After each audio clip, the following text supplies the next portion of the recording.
Sigurno mnogo bitna za nas, s obzirom da u zadnja 5-6 kola rezultatski nismo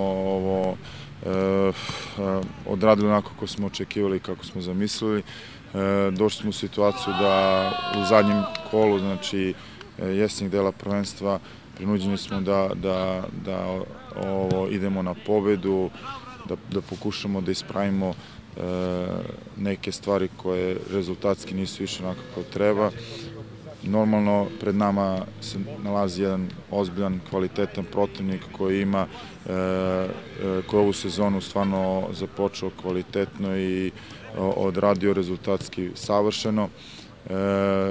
To i nije slučajno, jer rad u kontinuitetu radi dosta dobro.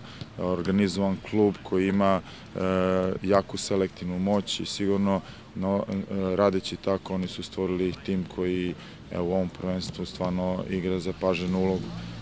Pred nama je veliki izazov, sigurno uz pomoć publike i navijača, ljubitelja niškog fudbala i njihovog pozitivnog odnosa. Sigurno bi nam to mnogo pomoglo da uz jednu angažovanu borbenu igru dođemo do bodova koji bi sigurno nam omogućili da zimu dočekamo onako stabilnije, sigurnije i normalno kroz tu bodovnu razliku uđemo u prolećni deo kvalitetnije.